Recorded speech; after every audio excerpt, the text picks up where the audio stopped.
de Dieu. Bienvenue à ce rappel du besoin pressant de prendre garde, la Bible nous dit. Prendre garde, c'est un commandement, c'est un impératif. Que personne ne fasse de vous sa proie, par la philosophie et par une vaine tromperie, par les mensonges du monde, s'appuyant sur la tradition des hommes, sur les principes élémentaires du monde et non sur Christ. Et c'est pour cela, ce matin, qu'on va continuer notre série sur 10 mensonges du monde. 10 mensonges du monde, 10 tromperies du siècle présent.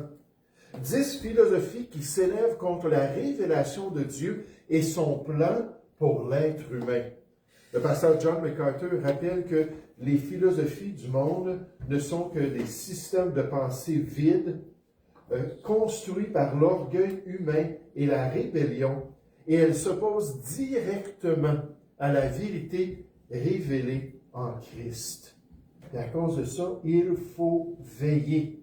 Il faut être sur nos gardes de ne pas être transformé par les pensées et les philosophies du monde.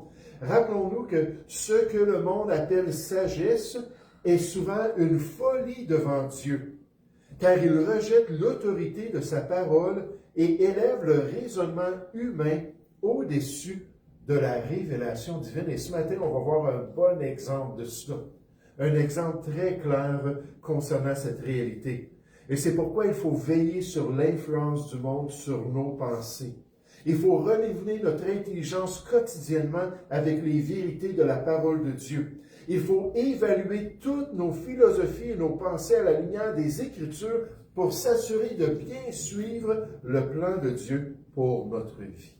Et par exemple, ce matin, le mensonge que nous voulons voir, c'est que la science a réfuté la Bible. La science a réfuté la Bible. Ou la science a démontré que la Bible est fausse, que la parole de Dieu est erronée, basée sur des idées faillites des êtres humains, et certainement pas sur la révélation d'un Dieu quelconque qui a créé l'univers et qui connaît le monde naturel qui nous entoure. Et c'est un mensonge très populaire dans le siècle présent et surtout dans les milieux académiques séculiers, qu'il ne faut pas croire à la Bible puisque c'est un livre indigne de notre foi et de notre vie. Je vous donne quelques exemples d'experts qui disent cela. La Bible n'est pas un manuel de science. Elle contient une cosmologie primitive, une biologie rudimentaire et des erreurs factuelles flagrantes sur l'origine de l'univers et de la vie. Prétendre que la Genèse, parce que c'est le livre qui parle de ses origines, explique la biodiversité actuelle, c'est nier les preuves écrasantes de l'évolution, d'après le docteur Richard Dawkins, un biologiste bien connu pour ses attaques sur la parole de Dieu. Un autre auteur nous dit, le texte biblique est truffé d'erreurs concernant l'âge de la Terre et la structure du cosmos. L'idée que l'univers a été créé en 6 jours est une erreur scientifique que plus aucun esprit rationnel ne peut accepter au sens littéral. Si la Bible était réellement inspirée par un créateur omniscient, elle contiendrait des vérités scientifiques que les hommes de l'époque ne pouvaient pas connaître. Au lieu de cela, nous trouvons des erreurs scientifiques puisque la Bible ne décrit pas le monde tel qu'il est, mais tel que les hommes de l'âge du fer imaginaient qu'il était. Le docteur Sam Harris, un scientifique, était sceptique concernant la parole de Dieu. Et ces accusations contre la Bible sont très graves en conséquence, très nocives pour la perspective que les gens ont des Écritures. Puisque si la Bible est fausse sur les origines et sur la description du monde naturel, de la nature autour de nous, alors pourquoi croire à la Bible dans le restant de son contenu? Si la Genèse ou le livre des commencements par excellence de la Bible est faux, comment croire au restant de ce qu'elle dit sur les besoins de l'être humain, sur le salut en Jésus-Christ et même sur la spiritualité de l'enfant de Dieu? Comment est-ce qu'on peut croire ça si la Genèse a été inspirée par le même Dieu qui nous a donné les détails de l'Évangile et du salut en Jésus-Christ. Donc, c'est vraiment une attaque très, très importante sur le fondement même de la foi de l'Église de Jésus-Christ. Le scientifique chrétien Ken Ham rappelle que si vous affaiblissez l'autorité de la parole de Dieu dans la Genèse, donc dans les déclarations sur les origines du monde et de l'homme, vous affaiblissez le fondement de toute doctrine chrétienne. De toute doctrine, de toutes les déclarations dans la parole de Dieu. Si on ne peut pas parler du monde naturel d'une manière qui est vraie, comment est-ce qu'on peut croire au surnaturel ou au spirituel qui se trouve dans la Bible? Le docteur John MacArthur nous rappelle, si vous ne croyez pas à la Genèse, éventuellement, vous ne croirez pas au reste de la Bible. Et c'est exactement la réalité. Alors, est-ce que la Bible est erronée scientifiquement, comme le suggère le monde? Est-ce que la parole de Dieu démontre qu'elle n'est qu'une fabrication humaine produite par l'homme primitif du passé et non pas par le Créateur de toutes choses? Mais la réponse est très claire, c'est non. Non, pas du tout, loin de là. C'est un mensonge de l'affirmer. C'est une fausseté de le suggérer. C'est une tromperie populaire pour ultimement détourner les gens du restant de son message et surtout du salut qui se trouve en Jésus-Christ. Et combien de fois j'ai eu l'occasion de partager l'Évangile? Combien de fois j'ai eu l'occasion de parler à des gens? Puis là, ils sont tout de suite tournés vers le fait que la Bible parle d'une création, vers le fait que la Bible parle d'une historique assez récente de l'être humain et du cosmos, pour se moquer de ces choses-là parce que la science a démontré que la théorie de l'évolution, c'est un fait. C'est plus une théorie, c'est une réalité, c'est une loi de la science que l'évolution s'est produite. Et c'est comme ça que toutes choses sont venues à leur état actuel. Mais c'est faux de dire que la Bible se trompe concernant ces aspects scientifiques. Et voici pourquoi. En accusant la Bible de fausseté scientifique, le monde autour de nous ne fait pas la distinction entre la science qu'on appelle opérationnelle et la science historique. La science opérationnelle, je vous explique c'est quoi, et la science historique. Deux aspects fondamentalement différents. Aussi différents que la fonction d'une chose et l'origine de la chose. On peut regarder l'atome. On peut regarder la structure de l'atome, puis les électrons, puis les neutrons, puis tout regarder comment les protons, ça fonctionne. Puis là, voir comment est-ce que finalement ces atomes-là vont produire certaines choses mises dans les bons contextes, de l'électricité, toutes sortes de choses qu'on peut apprendre sur le monde atomique. Puis là, on a la fonction. Puis ça, c'est clair, c'est unanime. On sait c'est quoi la fonction atomique. On peut le décrire, on peut l'examiner. Mais c'est totalement différent de dire d'où vient l'atome. Est-ce qu'on peut démontrer ça scientifiquement? Est-ce qu'on peut démontrer cette origine-là du monde atomique? La science opérationnelle se concentre sur la fonction pratique d'une chose, d'un phénomène dans la nature, sur ses caractéristiques précises qui peuvent être testées et calculées dans un environnement contrôlé en laboratoire. C'est ça l'objectif. Pour comprendre, par exemple, la chaleur qui est nécessaire pour que l'eau commence à s'évaporer. Tout le monde le sait, tout le monde le teste, ça donne toujours les mêmes réponses. Ça prend tant de chaleur. Pour saisir les réactions chimiques possibles entre différents éléments. Pour évaluer la quantité de force qu'il faut pour briser l'inertie d'un certain poids.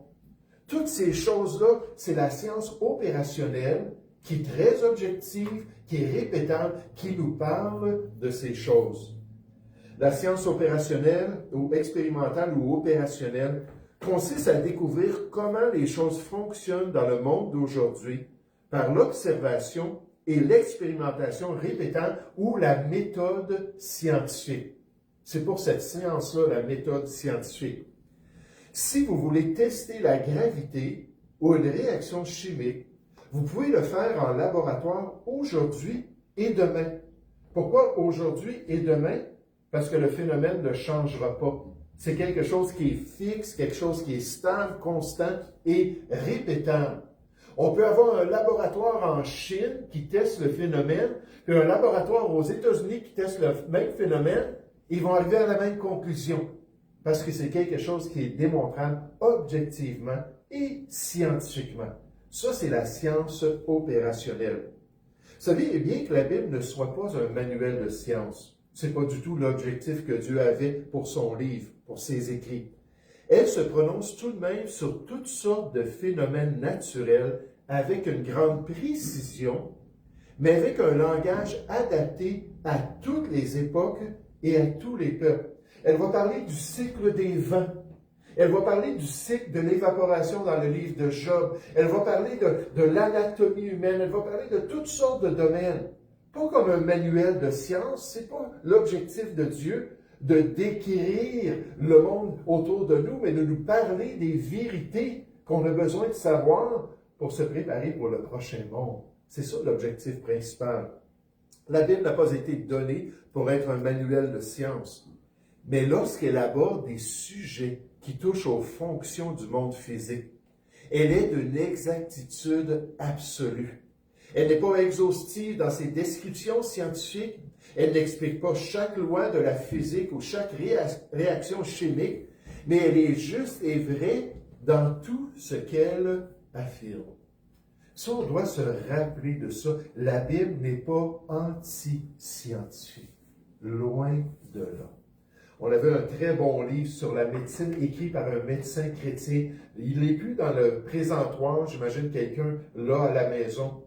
Et ce qu'il faisait, c'est qu'il regardait les épidémies, il regardait les contagions, il regardait les maladies.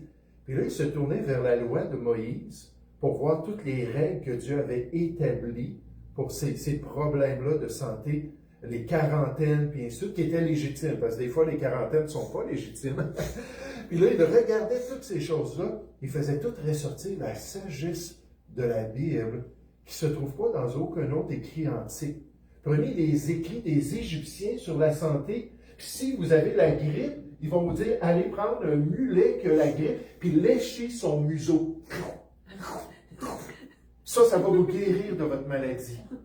Et puis si vous ne voulez pas avoir un enfant, puis vous voulez être peut-être stérile pendant un certain temps, voici ce que vous pouvez faire. Mais là, il faut se rappeler que Moïse a été instruit, puis là, je ne vous dirai pas les détails, d'accord? Pour la prescription là, qui était donnée en Égypte à l'époque de Moïse, qui était instruit dans toute la sagesse des Égyptiens. Étienne nous dit dans le livre des Actes. Et pourtant, Dieu l'a inspiré à parler de choses totalement concrètes et vraies. Puis il y a un autre livre aussi qu'on avait qui n'est pas encore, je ne sais pas, je dois suivre ça avec Jocelyn un petit peu, qu'est-ce qui arrive à nos livres. Puis ce livre-là aussi parlait des déclarations scientifiques de Dieu dans la parole de Dieu, surtout dans le livre de Job, où Dieu décrit des phénomènes qui ont été découverts presque 2000 ans plus tard par l'homme. Il en parle déjà dans la parole de Dieu. Pas d'une manière qui va instruire les gens en chimie et en physique ou ces choses-là, mais en leur donnant assez d'informations pour qu'on voit que Dieu connaît exactement ce monde qu'on connaît à peine. Je ne sais pas si vous comprenez qu'il y a juste 10% des océans qui ont été explorés. Dieu connaît, lui, les profondeurs de l'abîme. Il connaît toutes choses dans sa création. Donc, sur cet aspect opérationnel de la science, cet aspect de description des phénomènes de la nature, la Bible est remarquable et elle est vraie. Il n'y a rien d'anti-scientifique dans les Écritures. Mais ce qu'il faut comprendre, et on va s'attarder un peu là-dessus ce matin, c'est que les attaques principales sur la véracité scientifique de la Bible se trouvent au niveau de son histoire. Au niveau de son histoire. Oups, j'avais oublié de mettre cette image. Au niveau de la description qu'elle donne des origines de toutes choses. La description du passé, ce qu'on appelle la science historique qu'on peut voir dans les Écritures. Sur ce point-là, beaucoup de scientifiques modernes disent que la Bible est erronée. Puisque la Bible décrit une récente création de l'univers, en contraste avec les millions, sinon les milliards d'années qui sont présentées dans les théories humaines comme la théorie de l'évolution. Non, la Bible n'est pas d'accord avec ça. Mais vous savez, dans ce domaine particulier de la science historique, de l'analyse du passé, personne ne peut avoir de certitude. Personne ne peut avoir une finalité sur le passé. Ça déborde de la méthode scientifique, qui est en fait invalide. En laboratoire, on ne peut pas dire que la Terre a tant de milliards d'années, 4,5 milliards d'années. On ne peut pas démontrer ça d'une manière objective. C'est tout faussé, mais pourtant, c'est populaire de le croire dans la société. L'estimation du passé lointain du cosmos. Les scientifiques qui n'étaient pas présents pour tester et valider ces choses-là lorsqu'elles se sont passées, parce que la méthode scientifique doit être là pour tester les phénomènes. La création ou l'évolution de toute chose, on ne peut pas le démontrer. Donc la Bible nous parle d'une récente création. L'être humain préfère croire à une vieille création. Mais dans le fond, on ne peut pas démontrer ça scientifiquement. C'est le passé, on a des choses aujourd'hui qui nous parlent du passé, mais il y a trop d'incertitudes pour arriver à des conclusions avec fermeté. Et je vais vous donner la base de pourquoi les chrétiens croient à une jeune création. On vient dans ça dans un instant. Le docteur Henry Morris a dit « La science, dans son sens le plus strict, exige que l'on puisse tester une hypothèse par l'expérimentation. Cette science opérationnelle est un don de Dieu qui nous permet de comprendre et de gérer la création. Et c'est à cause de l'influence judéo-chrétienne que les gens ont développé ce désir-là d'aller puis d'analyser, comme Dieu avait dit à Adam, de pouvoir là, assujettir ou gérer la création de Dieu plutôt que de la détruire, comme l'être humain a fait bien souvent. Et c'était cette idée-là qu'il y avait un Dieu d'ordre avec des lois qu'il avait établies, qu'il parle dans différents passages, les lois de l'univers. Et on dit, on va découvrir ces lois-là, puis on va bien gérer ce que Dieu nous a donné. Puis à cause de la foi, des fondateurs des branches de la science, la plupart comme Isaac Newton et ainsi de suite, croyaient vraiment au message de la Bible, des gens se sont concentrés pour analyser la nature, analyser la création, pour comprendre comment Dieu avait fait les choses et pour pouvoir développer les branches de la science. Mais c'est un don de Dieu pour pouvoir comprendre et gérer la création.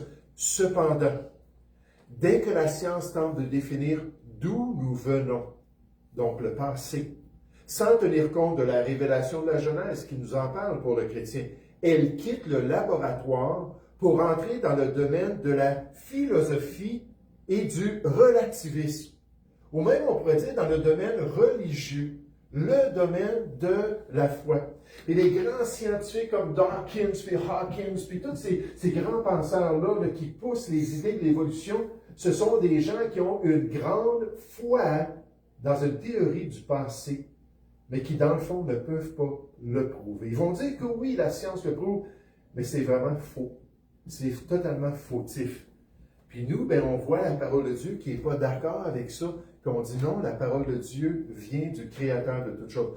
Un domaine dans lequel il y a toutes sortes d'incertitudes, toutes sortes de croyances particulières, des présuppositions qui sont imposées à l'évaluation des données scientifiques et qui vont fausser nos perspectives des origines de toutes choses.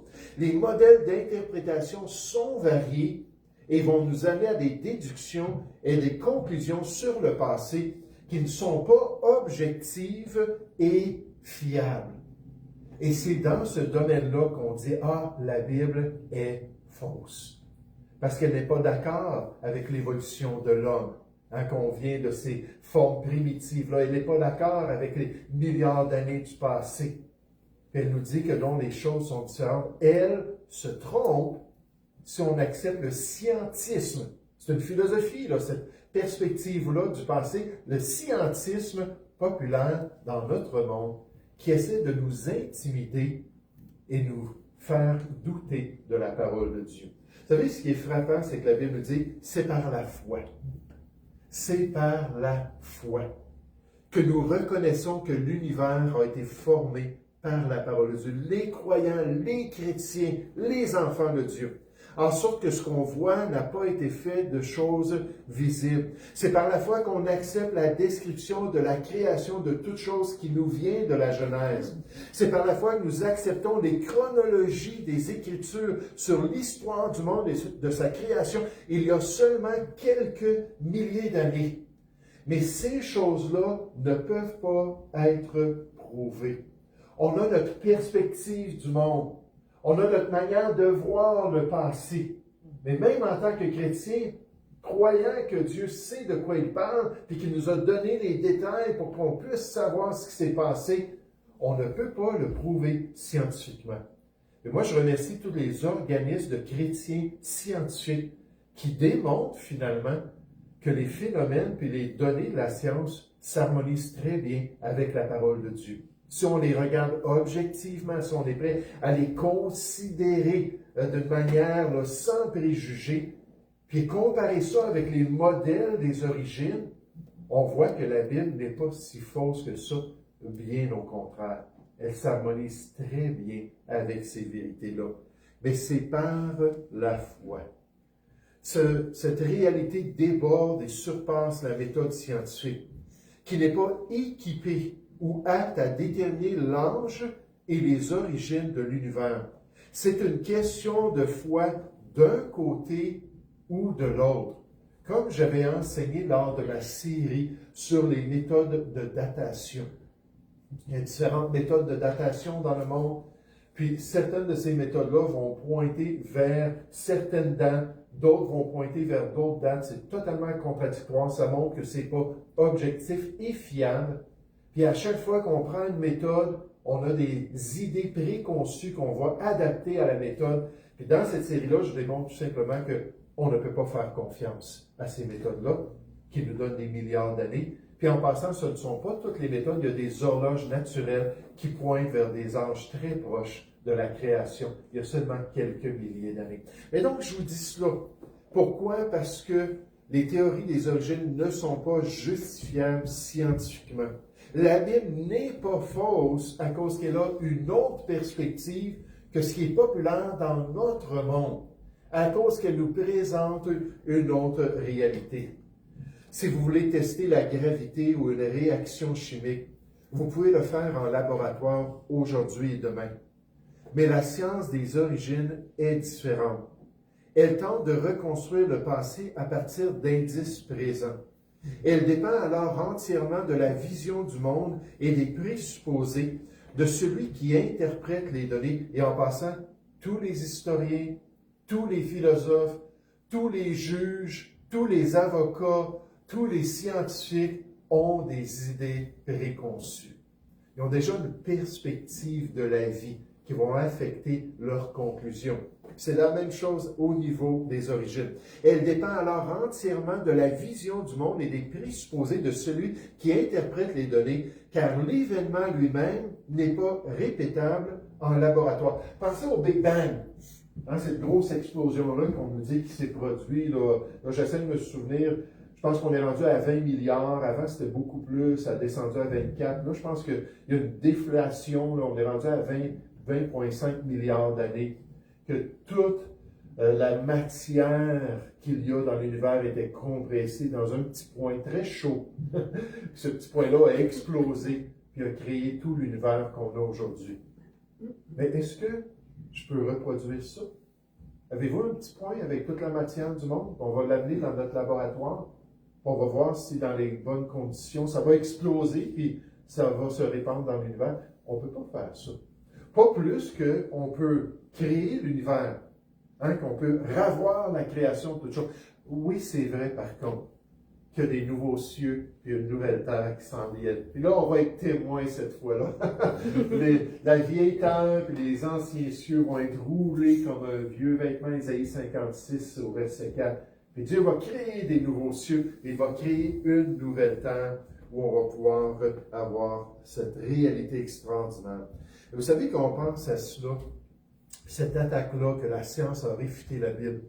C'est vraiment une attaque qui est tellement triste. Pourquoi? Parce que c'est une attaque qu'on voit dans les médias séculiers, une attaque qui est le standard dans l'éducation, alors que du primaire au secondaire, même au cégep, à l'université, qu'on va répéter ça, répéter ça, répéter ça. Vous ne pouvez pas croire à la Bible. Vous ne pouvez pas accepter ce vieux livre-là qui est désuet, qui ne sait même pas de quoi il parle. Hein, il faut vous tourner vers la réalité qui est démontrée par la science.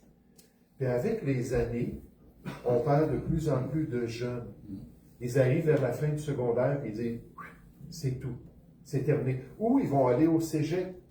Puis là, dans leurs années collégiales, ils vont dire « c'est assez ». Parce que la propagande est tellement grande qu'on remet en doute leurs croyances. Moi, je remercie le Seigneur pour les universités. On n'en a pas malheureusement au Canada, à ma connaissance, mais les universités chrétiennes qui vont enseigner les sciences, qui vont enseigner tous les différents domaines dans lesquels un chrétien a besoin de se former, mais en disant Dieu ne se trompe pas. Puis tu peux garder ta foi. Et là, on voit ces jeunes-là sortir de ces universités-là avec des convictions, avec une joie profonde pour pouvoir suivre le Seigneur, et pas être remis en question par un mensonge, par une fabrication de toutes parts. Et c'est vraiment le Dieu de ce siècle qui répand cette fausseté par les institutions pour détourner les jeunes puis les adultes des vérités de la parole de Dieu, pour créer du doute. Ça fait partie de ces attaques contre la Bible. Son grand arsenal pour gagner le cœur des hommes afin qu'ils soient incrédules envers le message, ultimement, le message du salut en Jésus. C'est le Dieu de ce siècle, la Bible nous dit, qui a aveuglé l'intelligence afin qu'ils ne voient pas briller la splendeur de l'évangile de la gloire de Christ qui est l'image de Dieu. Donc, il travaille dans la pensée des gens pour qu'ils soient fermés au message de Dieu. Ça, on en rencontre amplement des gens comme ça. Si vous avez témoigné, si vous avez partagé votre foi, des gens qui sont complètement fermés parce que la propagande du malin de ce monde les a détournés de Dieu. Mais pour le chrétien, l'idée que la science a réfuté la Bible, c'est totalement faux. Pas la vraie science. Pas la science dans le laboratoire qui utilise la méthode scientifique.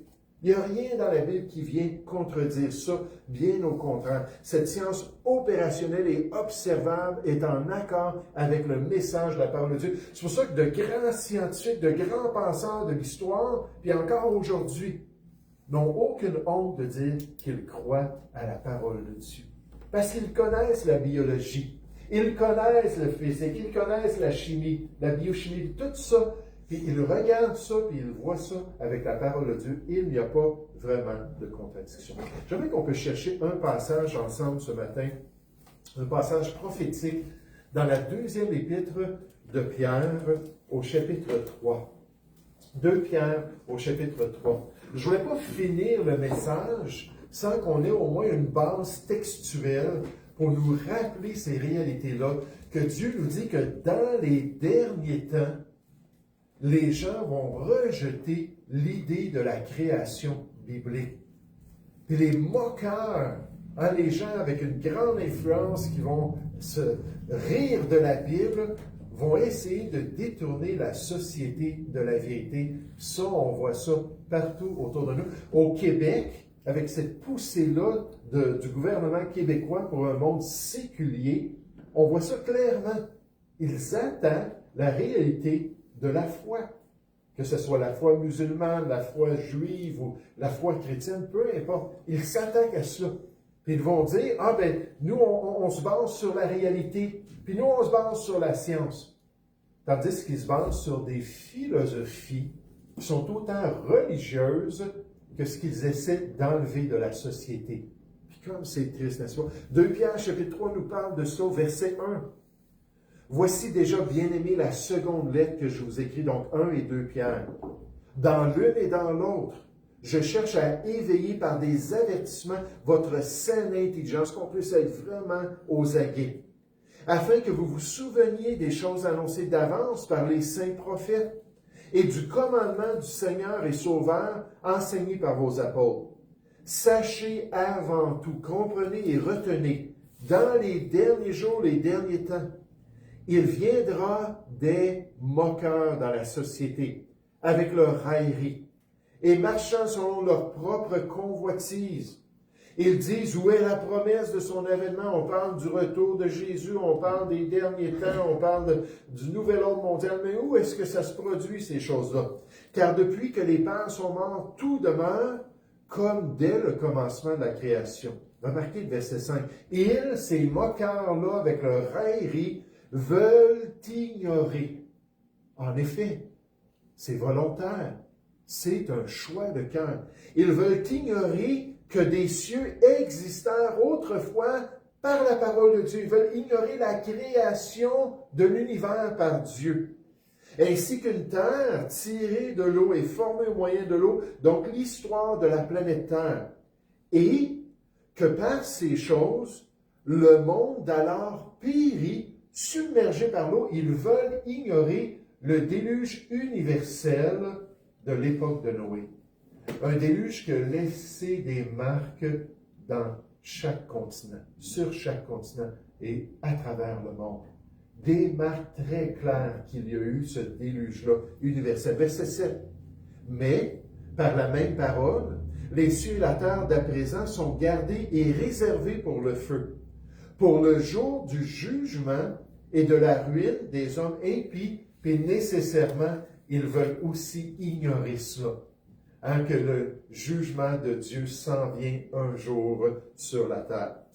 Mais il est une chose, bien-aimés, que vous ne devez pas ignorer.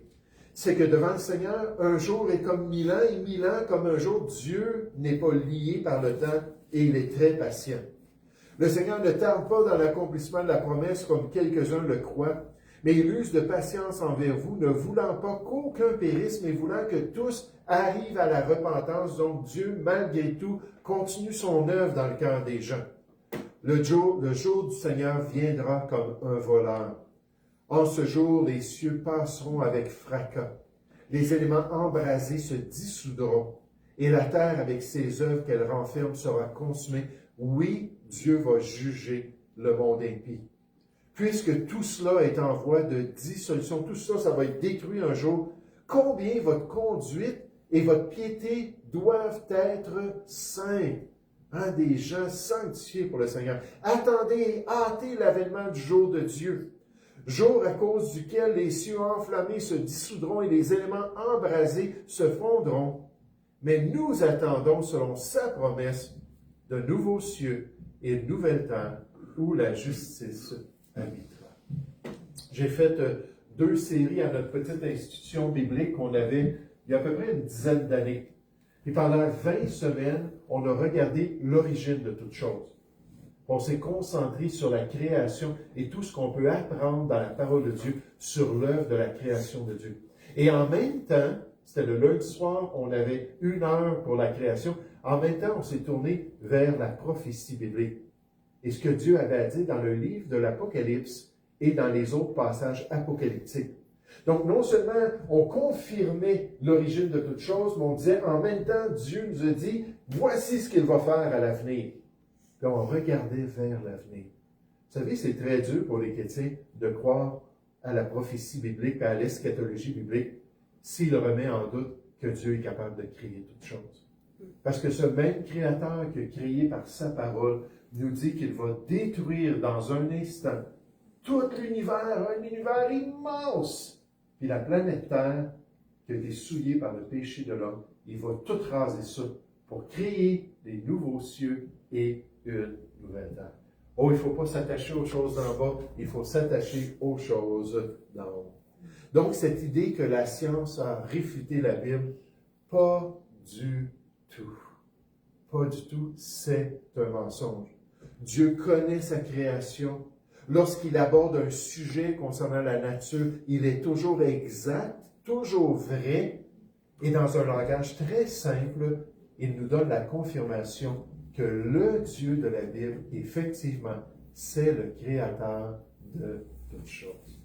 Et en tant que chrétien, on peut y faire confiance. Prions pour les jeunes qui sont bombardés de propagande. Puis la plupart, rendus à l'adolescence, parce que la plupart de nos jeunes sont rendus à cette époque-là, ils ne viennent plus à l'Église. C'est un choix qui est légitime dans leur pensée, à cause que pendant toutes ces années-là, ils se sont fait bombarder de cette idée-là, que la Bible n'est pas digne de confiance. Si tu es quelqu'un qui est logique, si tu es quelqu'un qui est scientifique, certainement que tu ne croiras pas à la parole de Dieu. Nous allons prier ensemble. Père Céleste, j'aimerais te louer, j'aimerais te remercier pour ce beau passage de la prophétie biblique qui nous parle des derniers temps et de l'attitude des hommes envers ta création, l'attitude des hommes envers ce grand jugement universel du passé et même l'attitude des hommes qui se moquent du retour du Seigneur et de ce grand jour de jugement qui paraît une vingtaine de fois dans la parole de Dieu et qui ultimement va se solder par la destruction de la première création. Seigneur, tu nous le promets, tu nous le dis, qu'il y aura des nouveaux cieux, il y aura un nouvel temps et la justice va y habiter. Oh, quelle merveilleuse espérance tu nous donnes, Seigneur. Aide-nous à ne pas douter de la Genèse pour ne pas douter du restant des Écritures. Aide-nous à savoir que ces grands mensonges sont philosophiques et religieux plutôt que scientifiques. Seigneur, nous te prions au nom du Seigneur Jésus.